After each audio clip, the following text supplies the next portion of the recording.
Hello everyone, and welcome to the 20th edition of the District Insider. I'm this month's host, Kyla Reese from Liberty High School. Today we have some amazing things to show you. Let's start off with going to the Dunnigan Elementary School.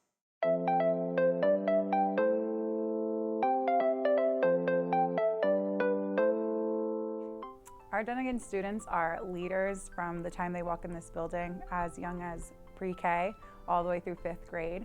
They really take pride in their role as a leader in this school. They're diverse, they're resilient, they're amazing. Every day when I come to work, they greet me with big hugs and they're ready to learn, and they push themselves very hard. Dunnigan is a community school. A community school is a school-based collaboration between partners, community partners, families, and school. And basically what it is a holistic approach that it takes a village to raise a child. So everyone is involved in making sure that our students succeed academically. The relations that there is between both teachers and the students, and the programs that they have, for example, they have after school programs that programs are very, how do you say, interactive programs that they love. I think they love everything about Dunnigan, from the after-school programs to the in-school environment to having a place that they call a home away from home. We've been here since my oldest son started kindergarten here, and we've never even thought of moving or going anywhere else. We want to stay at Dunnigan on purpose because it gives them a sense of purpose. They've become little leaders. Leadership is really important here at Dunnigan, and I don't think that we would have been able to have the same sort of experiences and enrichment activities that we have here at Dunnigan. My kids are in the play. All of them are on leadership. They get to do things outside of the classroom that you don't normally get to do, go on field trips, and all of that informs what they're learning every day. And that really makes them whole children.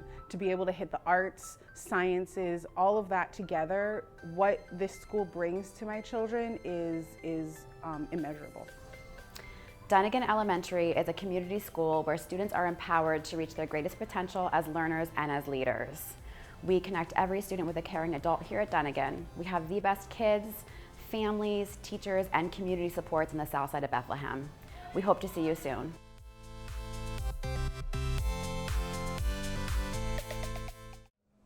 Just another gem of a school we have right here in the Bethlehem Area School District. Up next on the District Insider, we follow along as a group of students made their voices heard about the future of our community.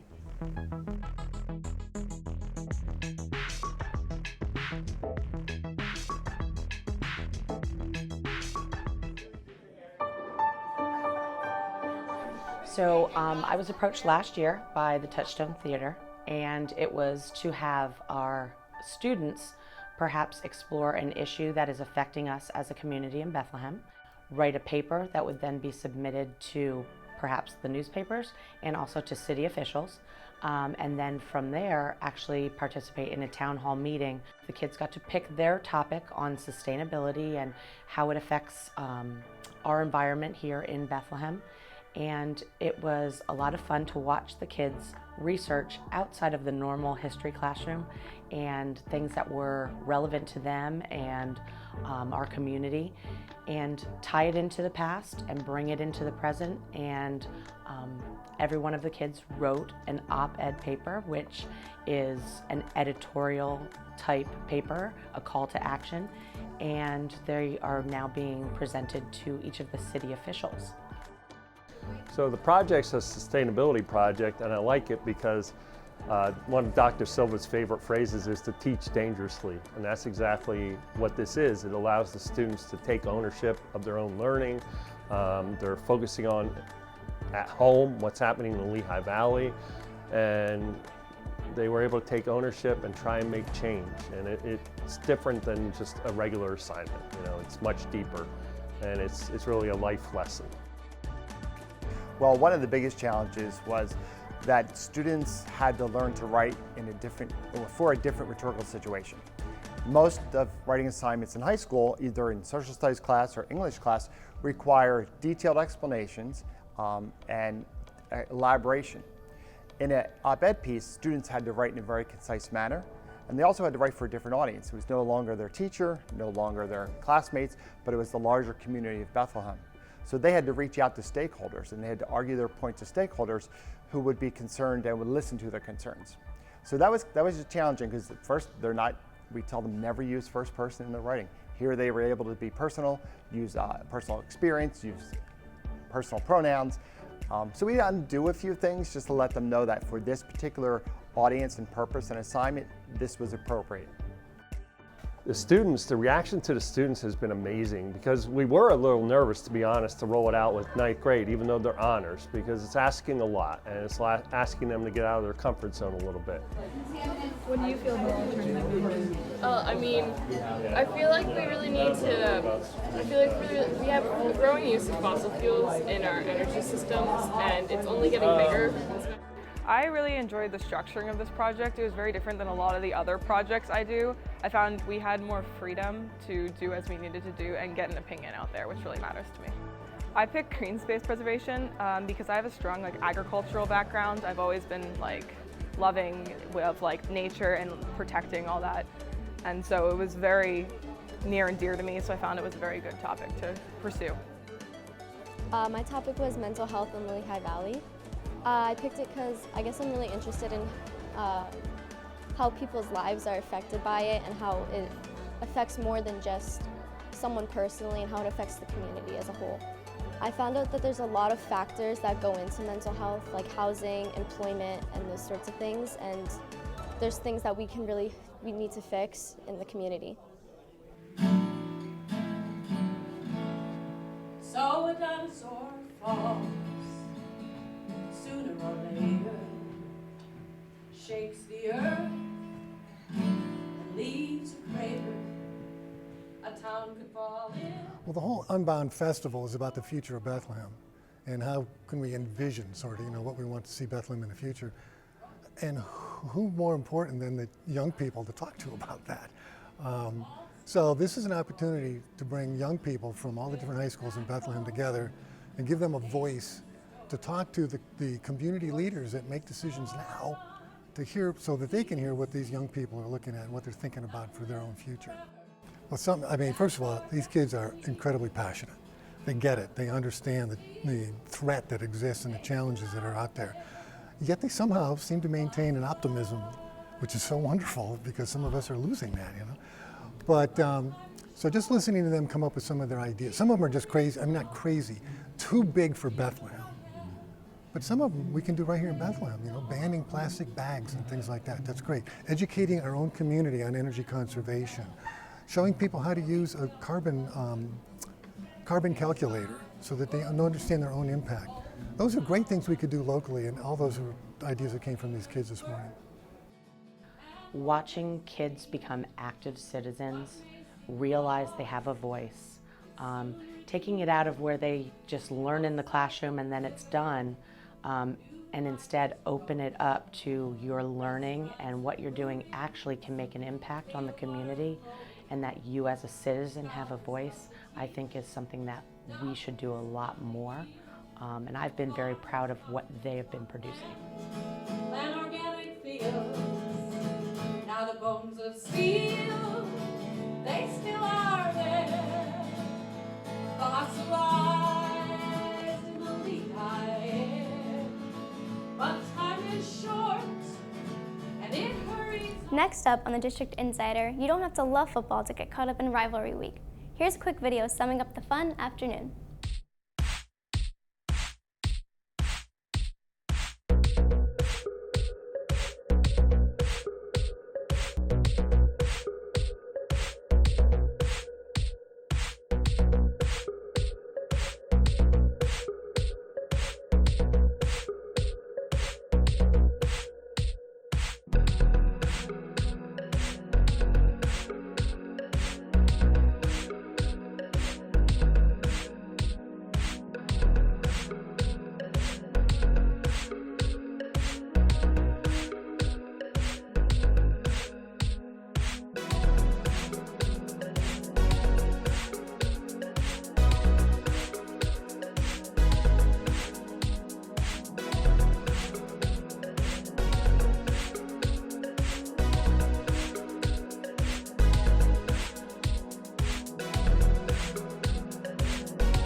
Up next, the Foundation for the BASD recently granted 29 awards for teachers who had innovative ideas.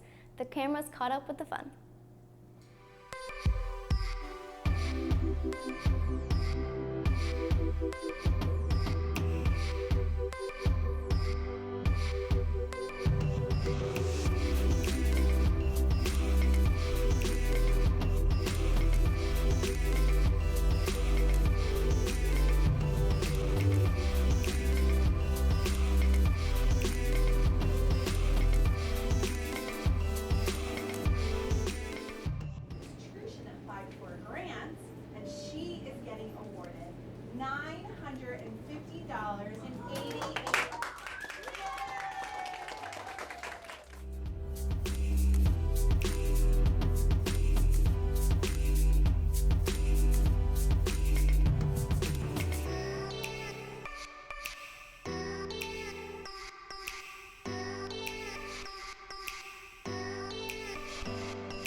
We're looking forward to showing you these innovative ideas later this year. Now, we all know about the spotted lanternfly, but what do we really know? We separate fact from fiction on this segment of Full STEM Ahead.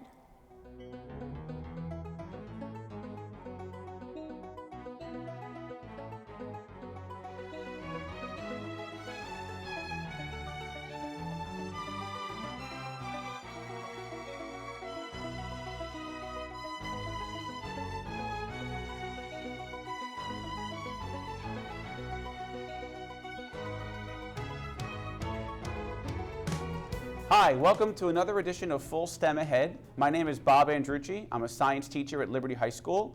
We met last year in the Rose Garden where we explored some of the chemistry of fall color, the beautiful trees that are in the Rose Garden.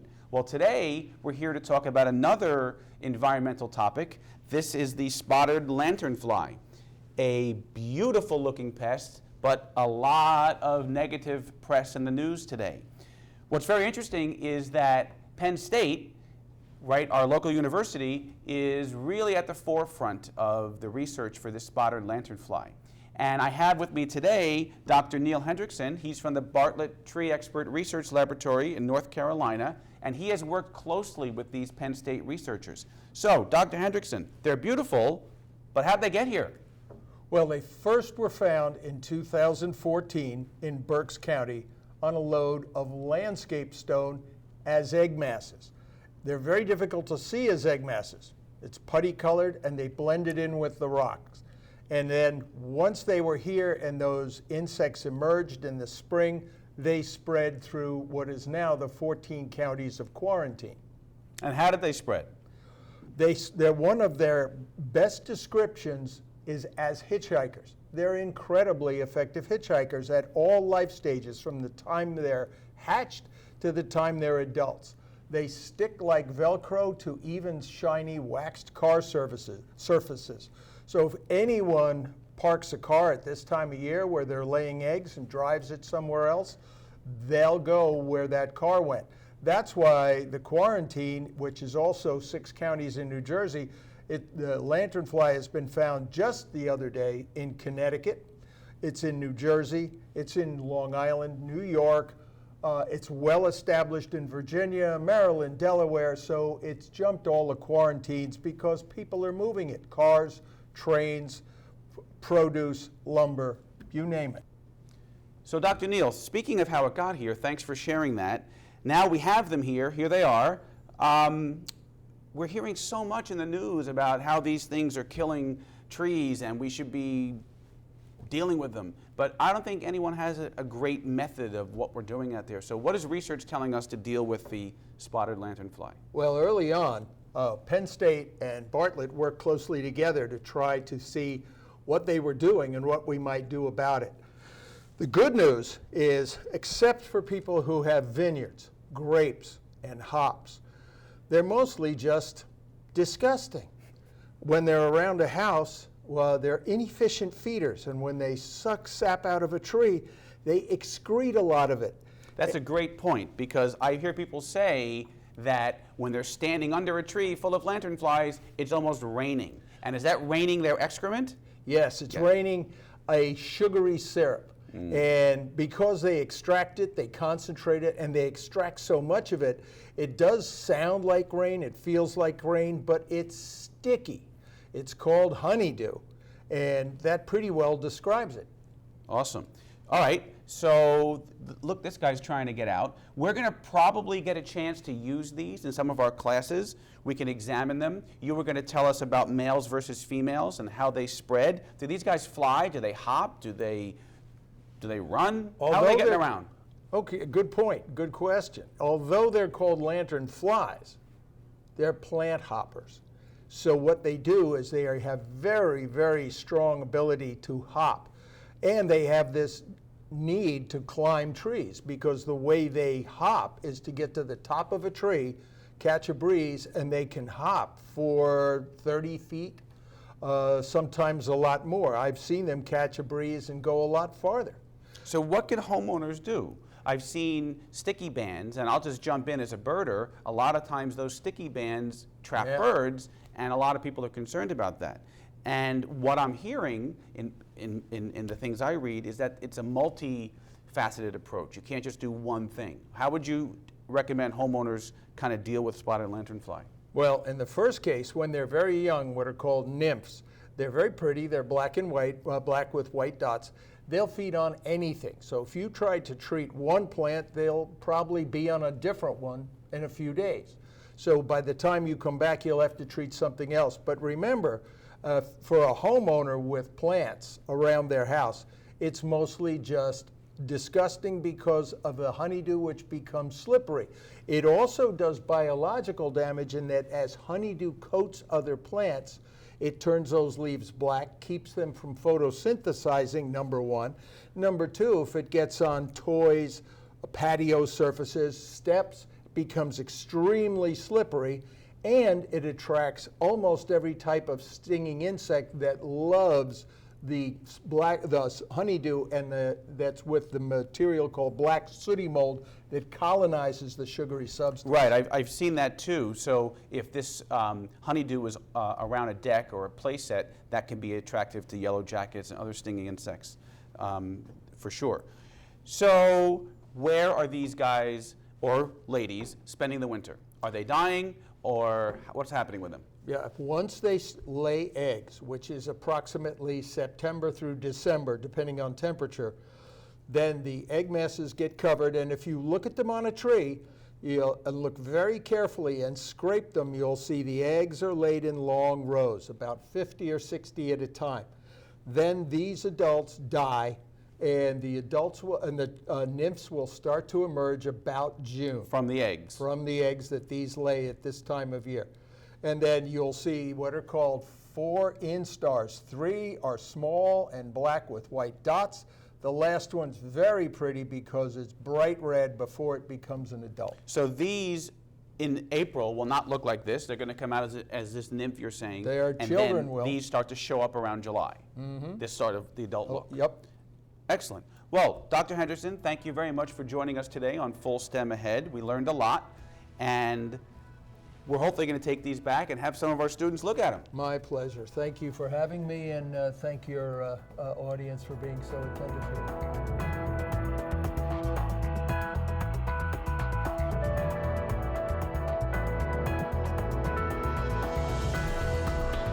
Up next on our show, BASD Empower is in full swing. Let's take an update on how the start of the school year has gone.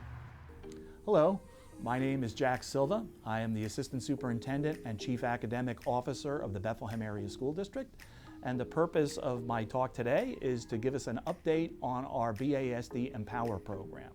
First, I'd like to thank and congratulate Ms. Marie Bachman, Mr. Scott Best, the Bethlehem Area School District's Technology Department, as well as the administrators and teachers in our 6 secondary schools who had an outstanding rollout distribution of Chromebooks to students in grades 8, 9, and 10. But BASD Empower is about much more than just giving students a Chromebook to use 24/7. It's really about the learning. What I'd like to remind everybody today is when we see that Chromebook in use, we're emphasizing critical thinking, creativity, collaboration, communication, and ultimately citizenship. Our technology allows students to be able to focus on those important skills of a learner-centered environment. Sometimes technology is the best tool to use, and sometimes it's not. But if our students are thinking critically, creating, and doing the things that we find are meaningful in education, then BASD Empower is using technology to its greatest effect. Going forward, look forward to students using our learning management tool, Schoology. Look forward to them accessing a lot of our core curriculum, which is now in web format, using a lot of our creation tools like WeVideo, taking formative assessments through Pear Deck. Many of these resources are going to allow our teachers and students to learn more personally. So let's use that tool for the type of learning that we want to see in that rich digital ecosystem, which is modern learning. I'll be back from time to time making presentations and giving updates about BASD Empower, and you'll hear a little bit more about screen time from our Supervisor of Technology Integration, Mark James. But for now, I want to thank everybody for a smooth rollout of the technology and for a strong beginning of the type of learning we're looking for with BASD Empower.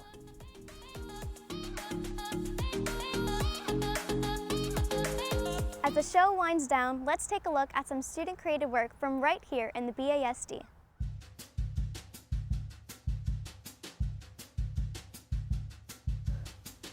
Yes, doing schoolwork can be hard, take a long time, and sometimes seem impossible. Like seriously, do you really expect someone to finish a 20-page packet in one night? But that doesn't mean you should just quit. It's like quitting in the middle of doing something else. You get into it, get very invested, and just think, this is too hard, I'm just gonna stop. Sometimes that just doesn't end well. Every year, over 1.2 million students drop out of high school in the US alone.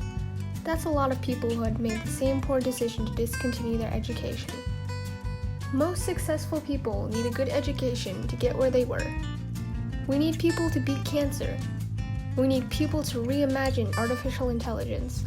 We need people to make this world a better place, and it all starts with school. So make the right decision and stay in school, kids.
afraid that's all the time we have on this month's episode of the District Insider, but you can join us next time for some amazing and fun events.